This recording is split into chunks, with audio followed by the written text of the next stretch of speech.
Isabel, are you home today? Yes, I am. Then I'll come to your house now. Oh, now? I'm almost there. I'll be there in a minute. Now is not a good time. I'm about to have a meeting online. Well, you can do your work. I'll just come and leave on my own. Just leave the door unlocked. It's unlocked already. But why are you coming here? Why?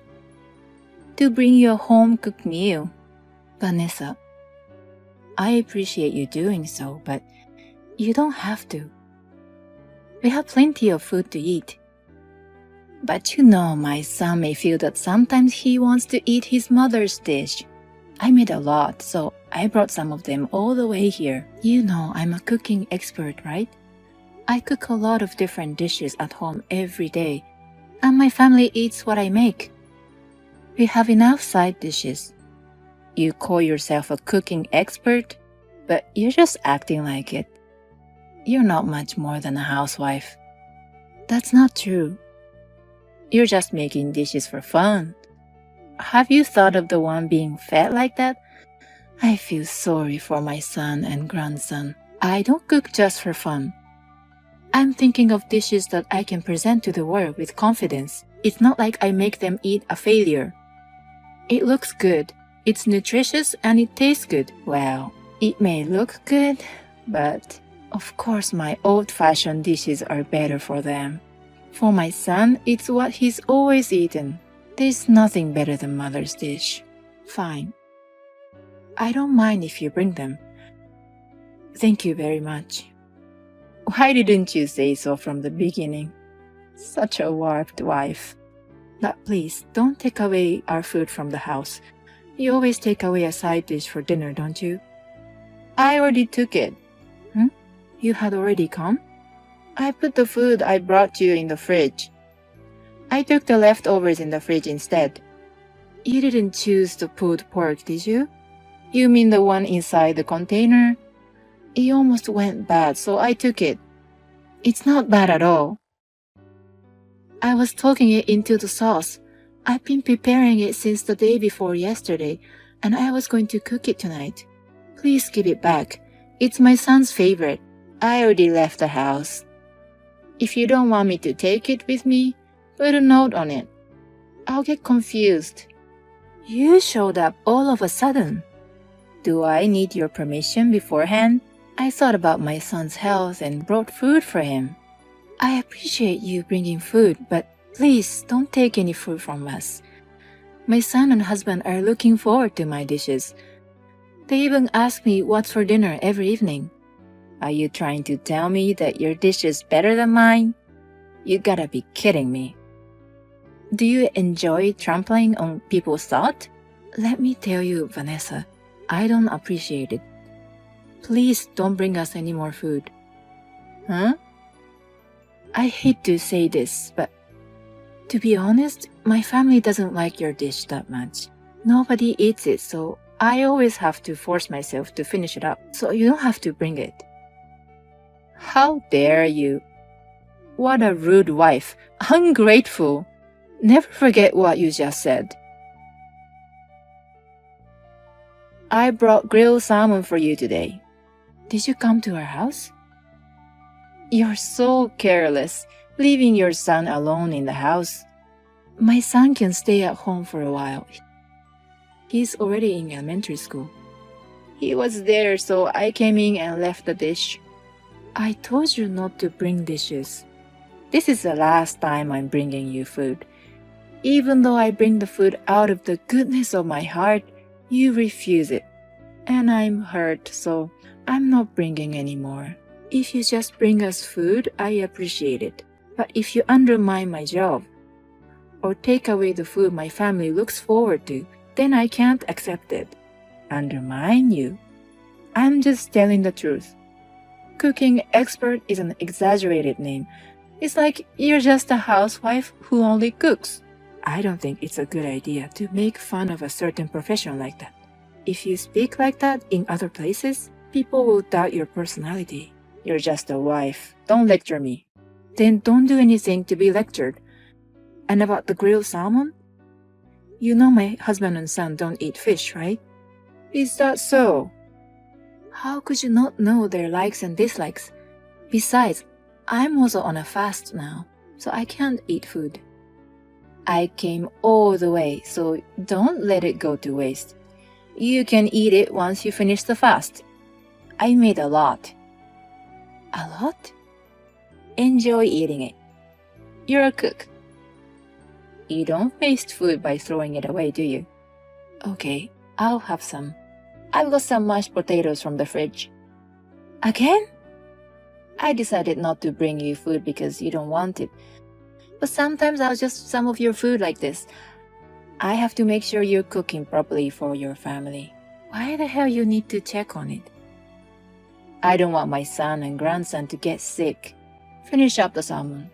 I'm sure it's better than your dish. Isabel, what's wrong with you? Hannah, what's the matter? Don't be such a dumb. My mother got ill after eating your food. Why did you make her eat? You must have put something poisonous in it. Something poisonous? That stew? Right after she ate your stew, she started foaming at her mouth and fainted. She hit her head and got 7 stitches. She's the one who made that. My mom said you forced her to eat it. What on earth? Hey, Hannah, your mother is lying. She's lying? I'll show you our conversation the other day, so you can tell that is a lie. I've never given her our food. She always steals from us. Why would she steal your food? She's always so picky about my food, but regardless, whatever she says, I guess she likes my food. I'm not sure, but maybe she felt bad about just taking them away. So she would leave her home-cooked food instead, which we didn't want. I told her to stop it, but she wouldn't. Is that true? You can ask my husband. She steals what she wants to eat, and then we have to eat what we don't want to eat. My husband and I are both annoyed. Now she doesn't bring us food and just steals ours from the house. But earlier you said my mom made this too. The other day, your mother brought us grilled salmon, but my family doesn't like it.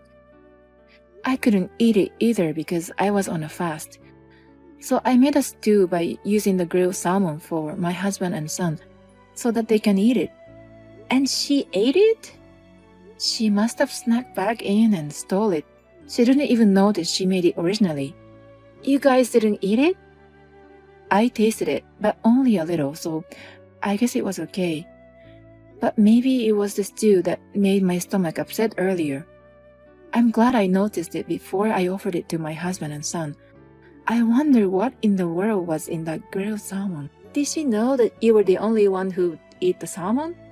Are you saying that she tried to make you eat it with something in it? I guess she did.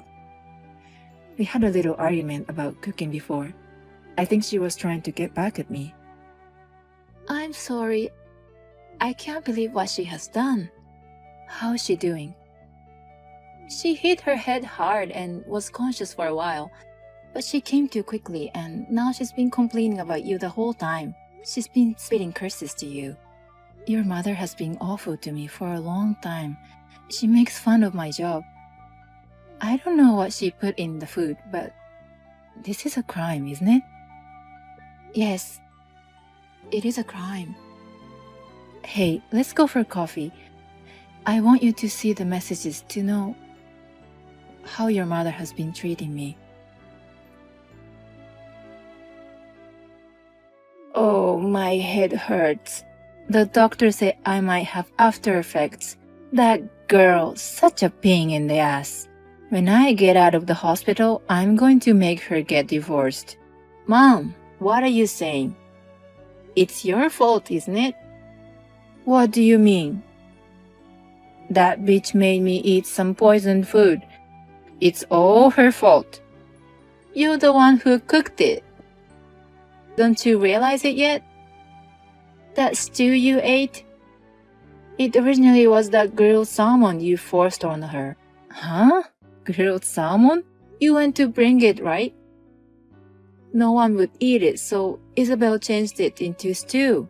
You stole it and ate it yourself. It did include salmon and tasted a bit of saltiness. It's a good thing they didn't eat it. Thank God you were the only one who was sacrificed. How can you thank God when I was hurt so badly? Even though it was an attempt, putting something poisonous is a crime. If her life had been in danger, it gives me goosebumps by just imagining it. What? You're overreacting. In fact, you fainted and got hurt. If Isabel hit her head instead of you, Mom, you would be a criminal. A criminal? Who cares about the after effects or whatever? I won't help you. I won't see you anymore. You are abandoning me? I am. Bye. Wait, Hannah. It's me, Isabel. I heard you ate stew and fainted with foaming at your mouth. What on earth did you make us, Vanessa? You son of a bitch. Why did you use that salmon to make another dish? No one would eat it. But my husband and son can eat it as long as I change the taste. So I made the stew. Why would you do that? I left the grilled salmon as it was for a day. But my husband and son didn't try to eat it at all. I thought it was better to remake than throwing it away. I'm glad you ate it before we did. You didn't even take a bite of the food I made for you? I took a small bite to taste it. After that, my stomach got a little upset. If it gets worse, I'll go to the hospital. Why didn't you eat them all? I told you to eat it. I told you I couldn't eat it. Were you listening to me? Shut up. Don't make fun of me. Wait for me until I get out of the hospital. Instead of thinking about me, why don't you think about your own situation? It seems Hannah has completely left you. By the way, we will not keep in touch with you from now on. I just called my husband, and he was disappointed in you. What? Even my son is abandoning me? But Vanessa? Is it true that there is a possibility of after effects? Yes. I was told that there might be a damage in my brain. Memory disorder, numbness in the limb. Even though I might have those after effects, you guys are going to leave me? That's right. You have no family to be supported by. I know it's hard, but please do your best on your own. You bitch! Are you still going to act like that? Please understand your position. Unless I forgive you, you have no chance of being forgiven by your family. You want me to apologize to you? Continuing to behave like that won't do you any good. Your daughter and son may leave you forever. No, they may already have. Don't take my children away from me. Let me ask you one thing. What the hell did you put in there? That was insecticides, but I only put a little bit. But it must have been very strong because you fainted. Everyone knows that insecticide is dangerous. If my son had eaten it, he would have been in a big trouble. Still, I can't forgive you, Vanessa. It's your fault for refusing to eat my food in the first place. I believe that cooking is something that makes people happy. That is my motto as a professional cook. You're not qualified to serve food to others. From now on, please go ahead and spend the rest of your life alone so that you don't have to feed anyone. After that accident, Vanessa seems to be suffering from the after effects of the hard blow to her head. Loss of speech ability, numbness in her arms and legs, sleep disorder, and vision loss. She needs to be rehabilitated. She has no family to support her and has been rehabilitating all by herself. But finally, her heart got broken and she stopped going to the hospital and has been staying at home. I see Hannah once in a while, but we have a good relationship. She has apologized, but it's not her fault. As a professional cook, Vanessa's barbaric behavior is unforgivable. It is a discretion of the cooking to mix something dangerous into the food. I will continue to cook food that makes people happy.